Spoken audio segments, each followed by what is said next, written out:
party. I don't even know how to respond to that because mainly there was a lot to unpack. I'm literally going to email it to your therapist. Oh, I don't have one of those anymore. Don't have one of those anymore. She was mostly free and I was paying her on a sliding scale, but it was too expensive for me. Hi, everyone, and welcome to A Gem of My Secrets, a new podcast where me, Donatella My Secrets, and me, Coco Gem Holiday, will be dissecting, talking about, and debating different topics that exist here in the drag community. First, we're going to start off with Camp Wannakiki Season 2, which my co-host happens to be starring in.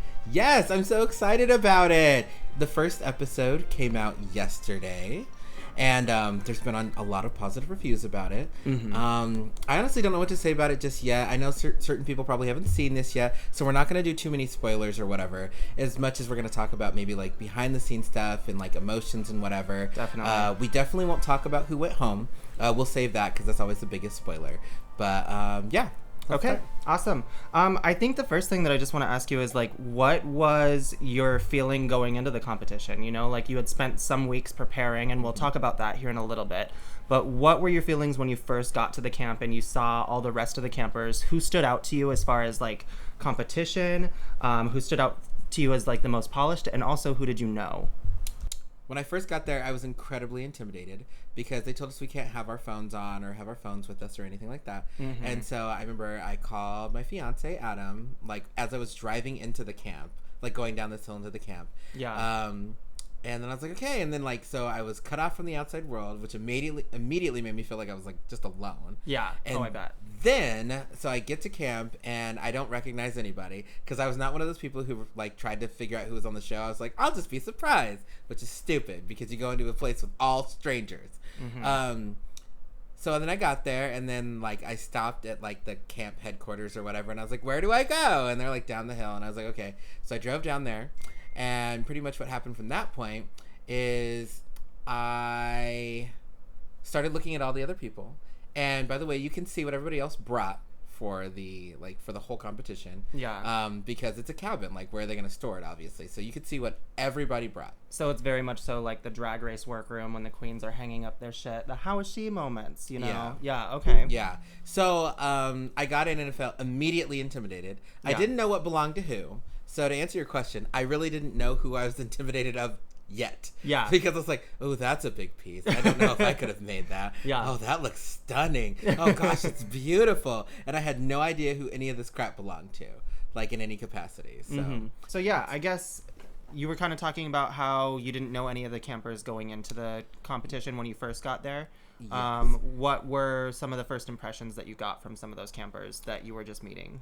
So when I first got there, I met Ivana, because she's loud and you can't miss that incredibly annoying voice that she has. Yeah. And actually, I love that about her.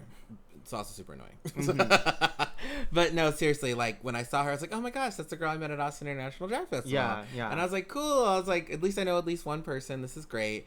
And then I knew of Carly and Item Clyde. Yes.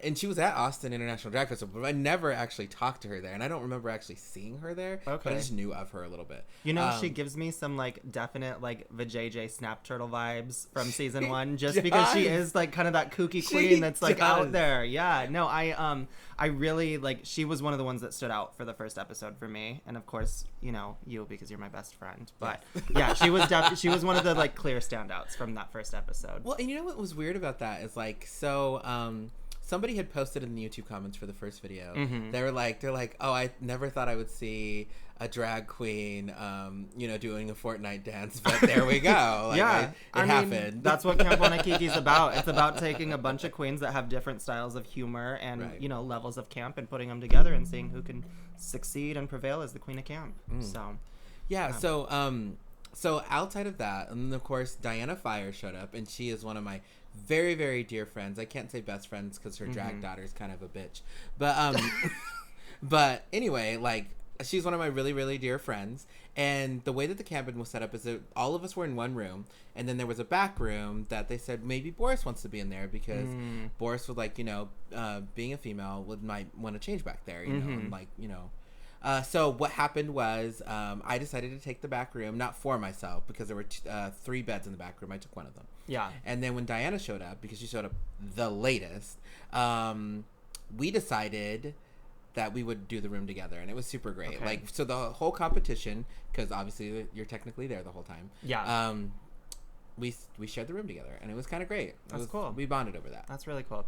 What was it like having a king there in the competition? Because Camp Wannakiki, I know I saw someone post today on Facebook about, like, Dragula's the first competition to have a drag king in it, but it's like, no, well, Camp Wannakiki filmed earlier and then also was released earlier. Yeah. So technically Boris is the first drag king to be featured on a reality drag competition show. So how was that to you and the rest of the campers? I was so excited to see the inclusivity. Yeah. And like, I know that people always get into this conversation about Drag Race, which we've talked about in our free time a lot. Yeah. Like, I do believe that Drag Race should be a little bit more inclusive and stuff like that. And I know it's going to take a while to get to that level, because I know there's so many drag, like, cis male drag queens, you know, in the world and whatever. So there's a lot of a pool to choose from. But at the end of the day, like, inclusion is so important right now, and visibility is super important. And so it was super great to be a part of a cast that had a drag king who was so funny. I actually met Boris. I don't know if I ever told you this. I met Boris before the competition. I just didn't know who that was. So when I auditioned for Camp Wannakiki at Austin Drag Festival, coming out of the room was this king named Boris to Death, who was super uncomfortable, thought they did super terrible, was dressed up like a little Boy Scout camper in his outfit, and like, honestly, I was like, oh shoot, I'm probably gonna do terrible too. So actually, that's the first time I was exposed to Boris, so I'm super happy that I got on the show. And honestly, it's super great for visibility. And excuse me, congratulations to Land Insider anyway. Yes. For being on Dragula. We both love Dragula. Absolutely. Seriously. And I love Land Insider. He's I'm trying not to curse so much, but he's fantastic. Yeah, I super love him. But I just really love the inclusion. Yeah, for real. I mean, I think that's something that after seeing Drag Race exist for so many years, it's important to have that diversity and inclusion as far as like queer entertainers into the drag realm, and especially into the drag reality realm. It's nice to see that there is like a bit of diversity that's actually like happening with some of these shows. So yeah, I super agree. I guess my next question for you is, after you kind of got settled and you were able to see, who you were up against, what were your nerves going into the first camp challenge? I was like, they're going to send me home. Yes, they will. She's not that great at drag opposed to these other whores. But like, the funny thing is, nobody was in paint yet, and I was like, I'm going home. I'm definitely going home. All these people are so talented. I see all these costumes. I look like garbage. None of my ideas or concepts are great. Honestly, I started going into such a panic mode. It was stupid. Yeah. And like, just a backstory about me and Donatella. So like, we were moving to Portland.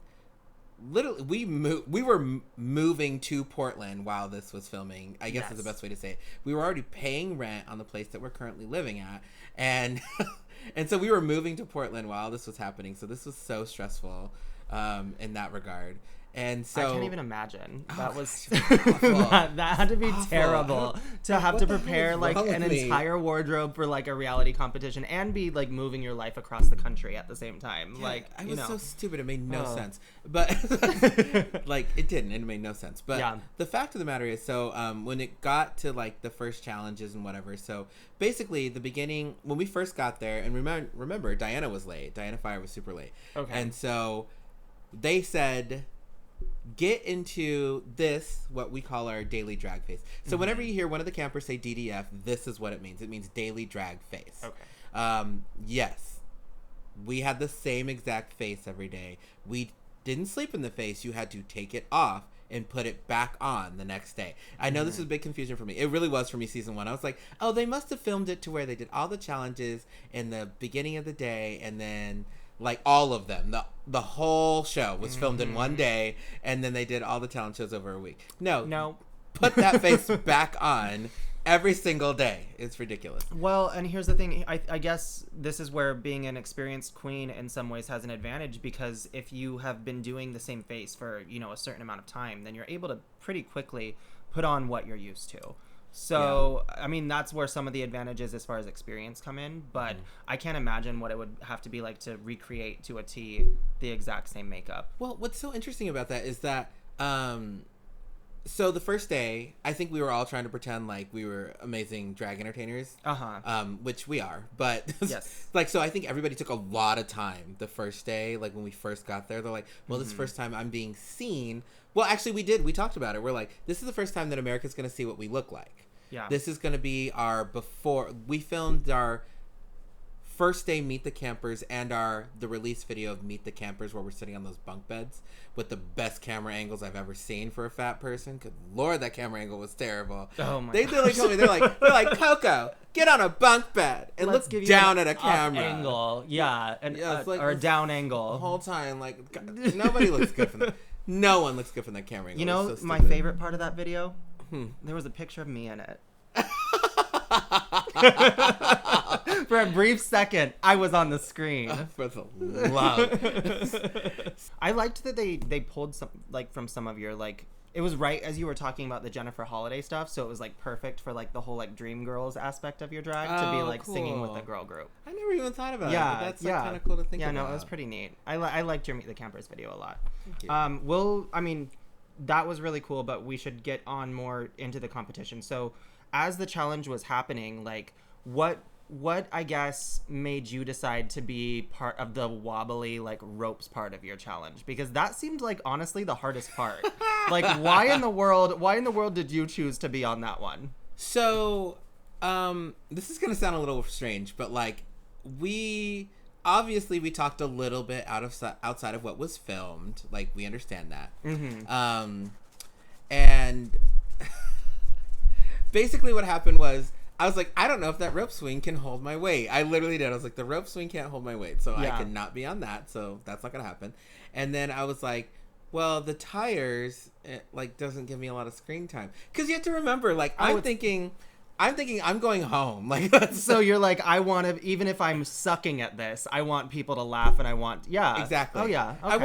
And the funny thing is I didn't have my jokes planned or anything. It was just like I wanted to have the most amount of screen time. Yeah. So I was like, the tires doesn't give that to me. Also, Kitty was on our team, and at this point I didn't know how young or old Kitty was. I just know that she looked like she was old as dirt, so like we were like, let's give her something that's a little bit more easy to do. And then a tire swing, there she goes. That's fine, she can make that funny. Like that's fine. I didn't want to do the balancing thing because my tits were so big, and so like, because the balancing thing is you had to pick up the nut in your mouth with a spoon and then get on the balancing thing. I have great balance, but I can't pick up a nut, like, because my boobs would be too big. So I was like, okay, well then I should do the little ropes thing and see what happens. Okay. And so that's how I chose that. That's cool. So your team came in last. Thoughts? Feelings? Actually, I don't feel like we came in last. I mean, like, I guess we did, but I don't feel like we did. She said, well, because, camp counselor Ruthie said, well, the team that was the campiest and the fastest. I'm like, my jokes landed. Like, and I will give you that. The mosquitoes fucking in the hair was one of my favorite parts of that episode. So I appreciate. Yes, your jokes did land. Yeah. Well, and I know camp is not just the comedic aspect of the things you say. It's actually the things you do as well. But the thing is, it's hard to be campy when you're actually doing physical activities. Like the whole competition is difficult because of that. So when you think about like, oh gosh heaven, what is her name? Breathing dress lady from Drag Race. Oh, Nina West. Yeah. If you don't know about Nina West's breathing dress, look that up. It's so good. That was fantastic. Like my only knowledge of her prior to Drag Race was the breathing dress and like her pageantry stuff that she had done. So when you even think about how Nina West always said on Drag Race that she's a campy queen, like she's a campy queen or whatever, like it's hard to be campy and doing physical activities at the same time. Like that's just super freaking difficult. Yeah. There's just like no way around that. So like the high ropes did give me the opportunity to be funny. And the one joke that they kept out, and I said it at the viewing party too, that I wanted to include here. It's like, so right before I walked up to the high ropes course, like me and Paris were kind of near each other, and she's like this seems a little odd, and I did look at it and I was like, yeah, how are they gonna have the black folks going up to a ropes with that? Like that just makes nooses make black folks uncomfortable. Like I just there's just no way around it. But they cut that They out. cut that out. It's fine. It's fine. They can edit it however they want to, I guess. Like, whatever. Okay, work. Who were some standouts for you during that first challenge after watching the episode?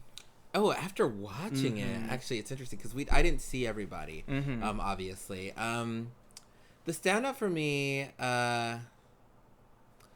was probably Carly. Okay. Honestly, like, as much as I love Carly, which in future episodes I'll explain why I love her so much. Yeah. And obviously, I won't tell you who went home, but it was not Carly.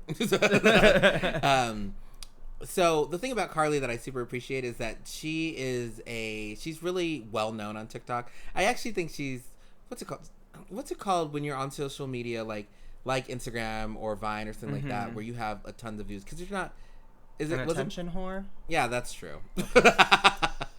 Was it called, like, famous on Vine? No, it wasn't. Well, they said Vine famous, or I don't know. Because there's a word that I feel like we use. Like, what word is it to say? Meme queen. A meme. Oh, yes, yeah. So Carly self-identifies as a meme queen. Meme queen. Yeah. Yeah, so she's a meme queen, and, like, back in the day, in Vine days, they always said, they're like, oh, we don't have fans, we have followers. Like, yes. Vine really started that followers. Yeah, thing. yeah. So she's on TikTok, and she has, I think, 34,000 followers on TikToks.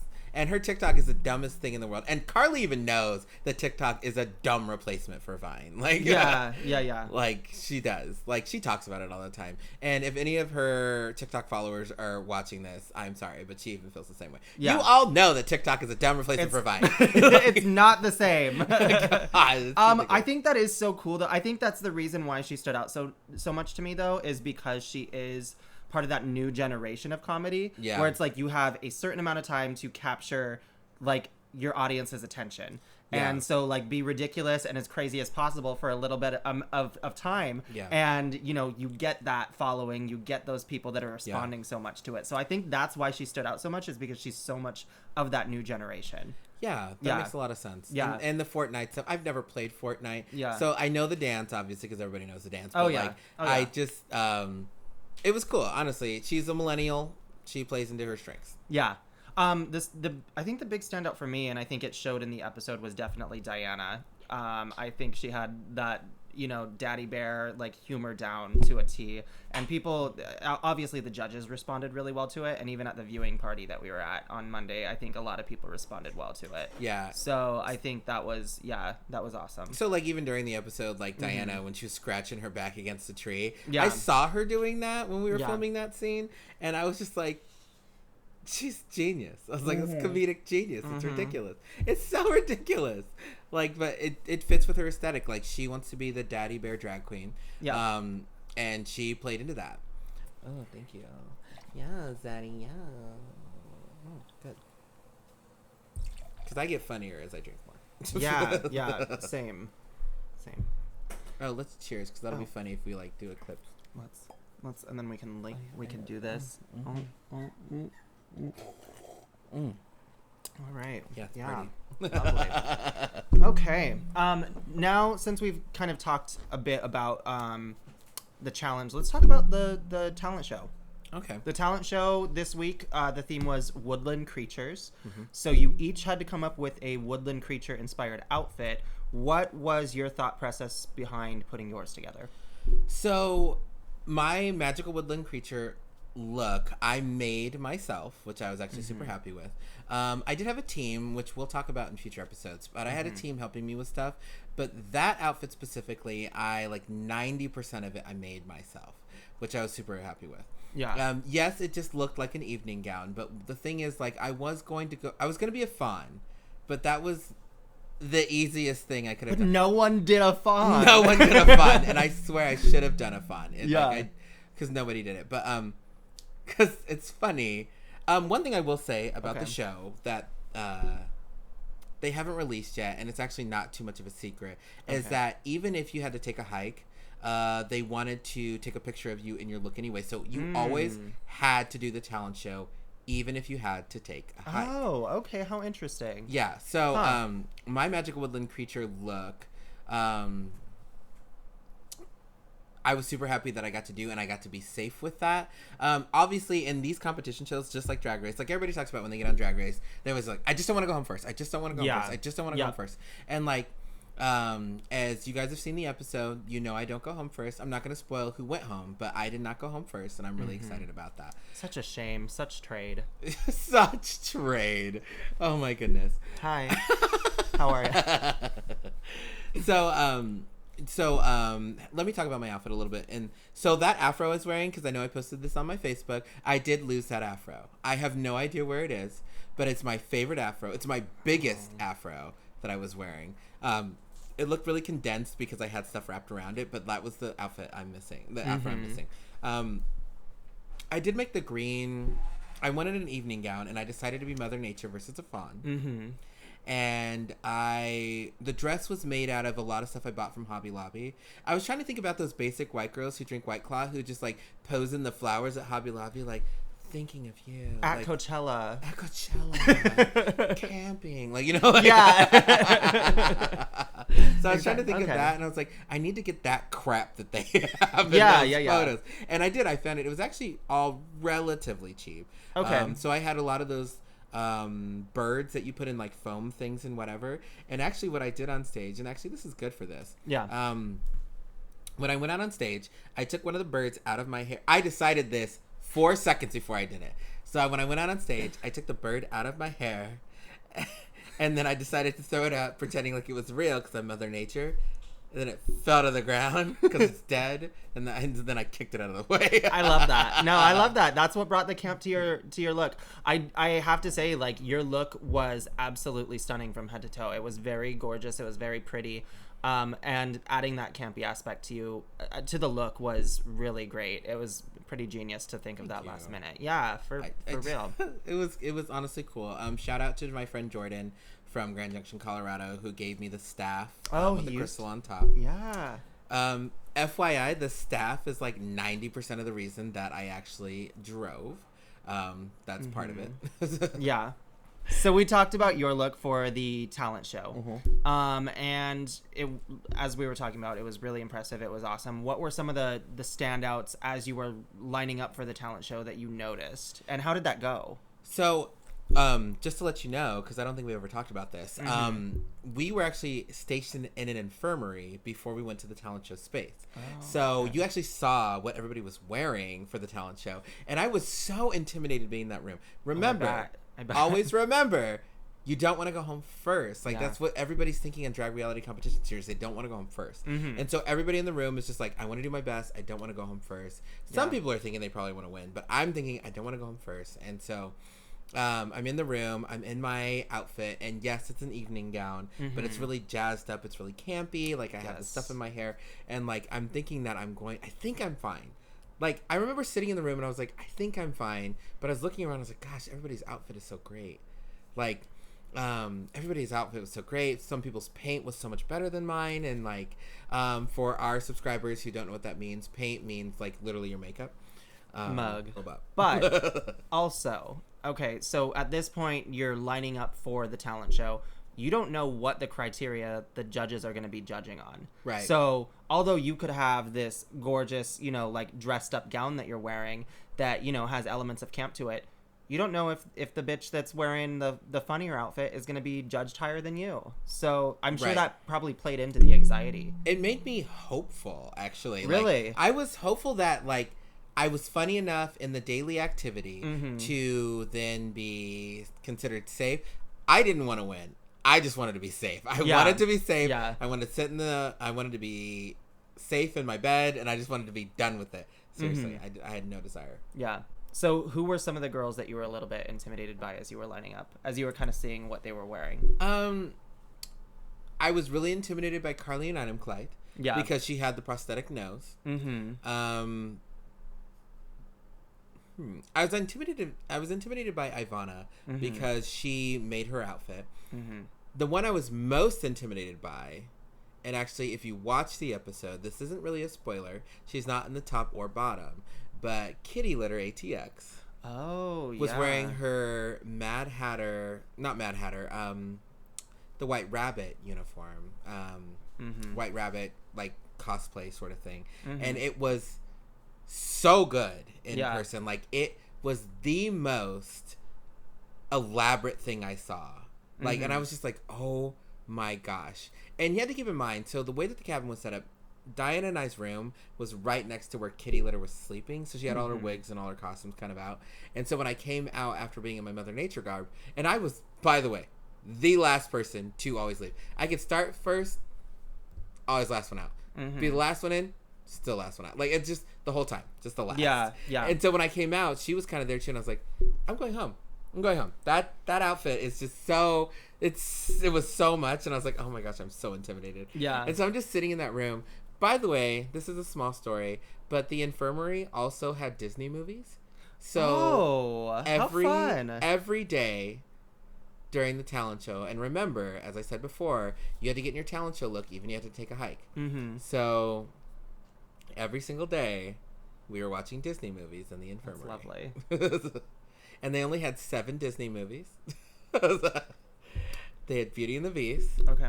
My favorite Disney movie of all time, actually outside of Mulan, was The Little Mermaid 2. Oh, really? Yeah. And they had The Lion King 1.5, which nobody should ever watch.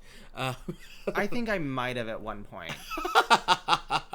But, still scarred. The Hunchback of Notre Dame. Pocahontas so was there. Oh, you have to have Pocahontas. Yeah, that was there. Hercules a part of it? Hercules was not there. God damn. By the way, they were VHS tapes too. Oh, and oh my gosh, bring me back to childhood completely. Yeah, like in the those big puffy VHS okay. tape Because you had things. to protect that big old tape for some reason. For some reason. So that's what we did during the talent shows, just as a side note. Okay, neat. Some real standouts for me that I noticed during the episode. Really loved Boris, and I know that during this podcast we've kind of been saying like queens because it is just so hard to get used to the fact that there is a drag king entertainer on a drag reality show, and it's becoming commonplace with what's happening with Dragula. So I'm just excited to see that happening more. But Boris was definitely like, if I had to choose a winner, Boris probably would have got my vote. However, I really did love Tora Hyman's look. It was, oh my gosh, it was exactly how both the Sugar Baker twins and Ruthie were talking about how it looked like it was so classic, how it was part of some sort of classic campy movie. It really was fantastic. It was. Yeah. It was. Like, in person, it was even better. And I know that sounds like I'm trying to like make fun of the production team. I love the production team. They were super nice to us the whole time. But seriously, Tora's outfit, I remember coming out of the cabin, looking at Tora's outfit and being like, oh dear heavens. Yeah. Like, is this what I signed up for? Because just give her the crown. She was one of the queens that drove, correct? She is one of the queens that drove. You couldn't have fit that on a plane, mushroom head. My gosh. I was like, what is this? Hold up. Oh, okay. So I did want everybody, like, just real quick here. I did have my outfit with me. It does have birds on it, and then it has, what I did was, I put leaves on it to pretend like I was Mother Nature and stuff like that. And then there's a bunch of birds pinned into the outfit. I also sewed this together myself. My team helped me cut out the arms on it. And then I borrowed the staff from, like I said before, my friend from Grand Junction named Jordan. I love it. It's gorgeous. Yeah, she did drive. Screw her. So when it came down to what happened in the episode, we had a top 3 and a bottom 2. Yes. I don't know if we really want to go too much into the bottom 2 because I think we'll talk more about that next episode, Who Went Home. Yeah. Just to avoid spoilers for people who want to wait a little bit to view the actual Camp Wannakiki video. Right. But yeah, so our top 3 ended up being Diana, Tora Hyman, and Boris to Death. So, yes. Did that seem like that was the way it was going to go while you were doing the talent show? No. Okay. So when I was, well, I didn't think I was in the top, but honestly, the people that were in the top, it made the most sense. Tora, Obviously. Yes. Beyond obviously. Yeah. Like, good heavens, that outfit was amazing. Yeah. And then Boris's outfit was so intricate. Like they said in the outfit, like the moss and the fingernails and everything. Like, that whole outfit was just so out of control. Like, seriously, I was like, oh, I should go home. I need to go home. Like, this is so much for me. I was so intimidated by that. And then Diana's outfit was incredibly intricate. Like, her makeup was just insane. And keep in mind, like, I've known Diana for 3 years at this point. 2 or 3 years at this point. And she's just so good. So good at makeup.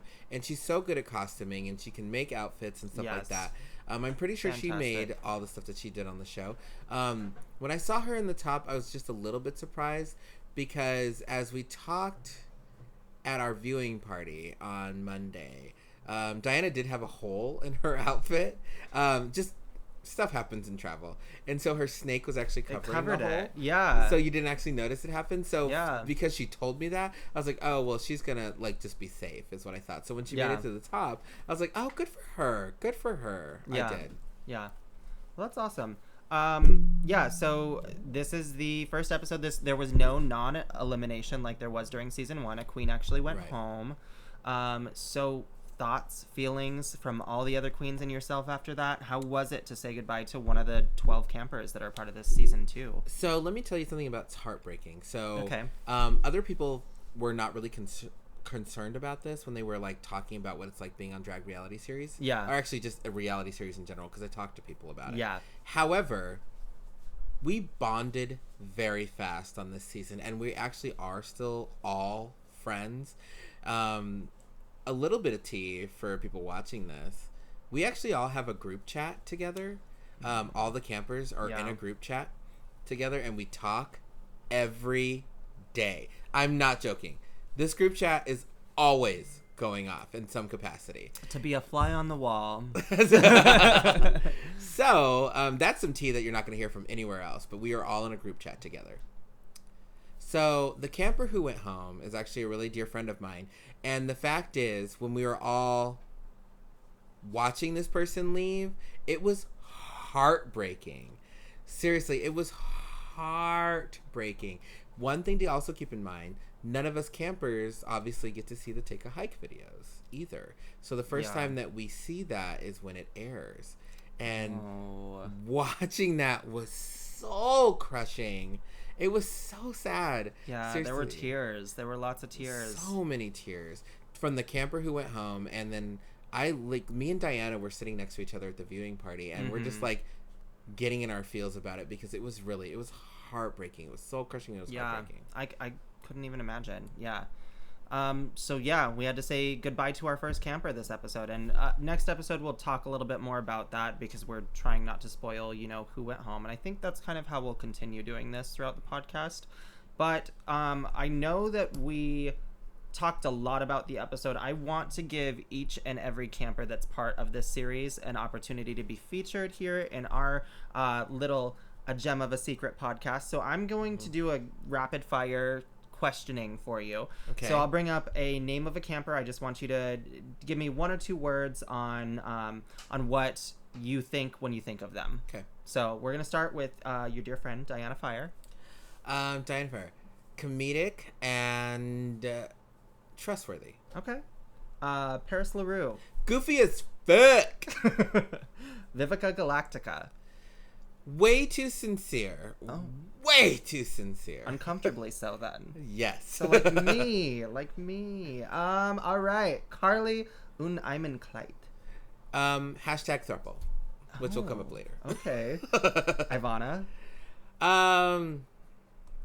Spirited and a joy. Okay. Claire, apparently. Other Portland queen. Unequivocally nice. Okay. Yeah.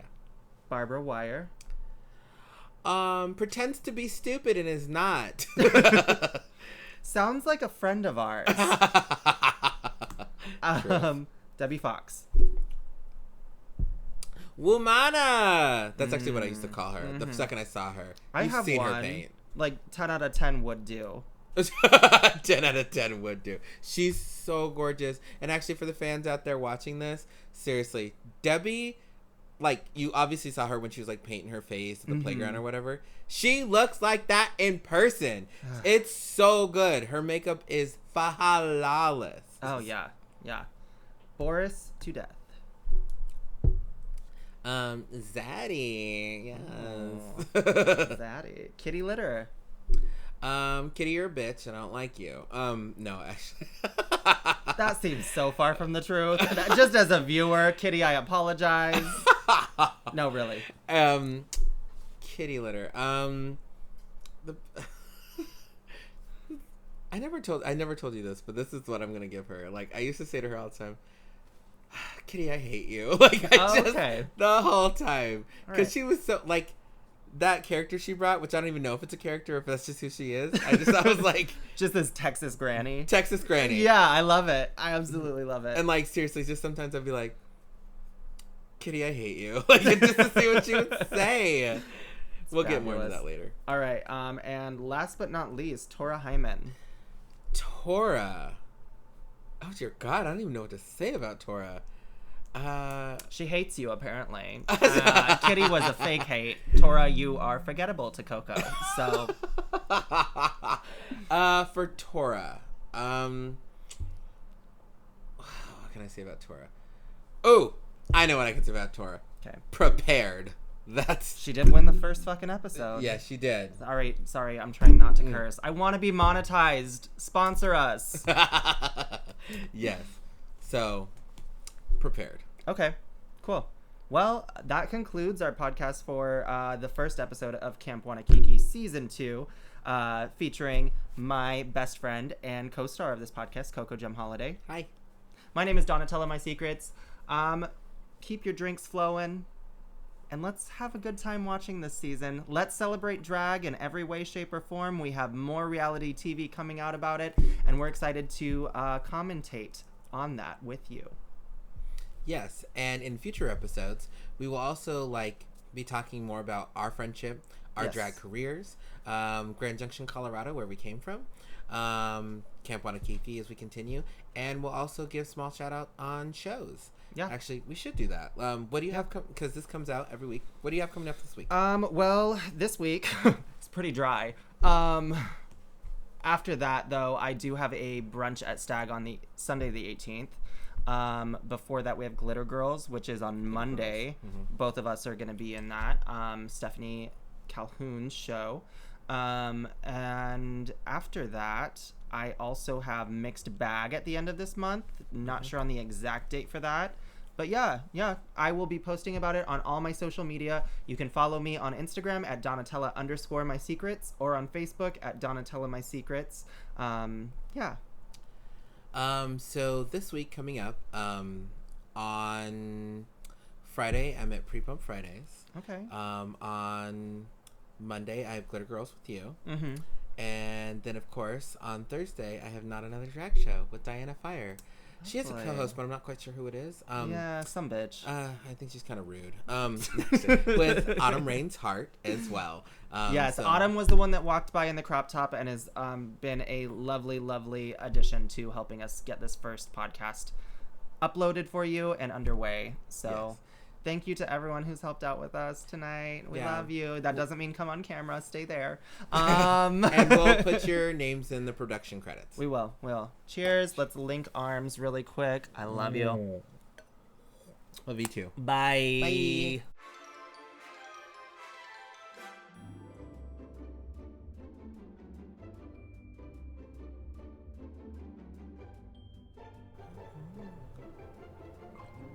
Don't you wish you could think a bra off? Fuck. So we do have a mannequin we can use next. I am a mannequin. You're a Shia-kin. You know those girls like in elementary school that were really obsessed with horses? Mm-hmm. I was that girl.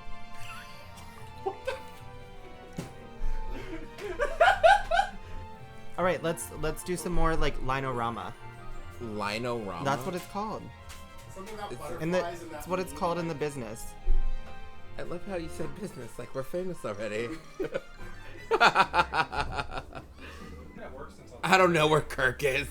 I'm gonna work till 10:30 today. Really? I drove some kid to the ER today. Oh shit. So I left work early, so I was gone for like 6 hours. It's fucking Hillsborough traffic time. So Fucking hate Hillsborough. same, except for like this one guy, Steven. He's really cute. Like, Steven. have you seen pictures of Steven? Can I ask you a question? Sure. Is it gluten free? Is cum gluten free? I don't know. Is it vegan? Why would I learn? But is it vegan though? Oh, honey, I don't swallow. Oh. God damn. I need to get my protein in. I'm a vegetarian. Oh, for the love of God. Fuck! Damn. Ah, shit! I mean, huh?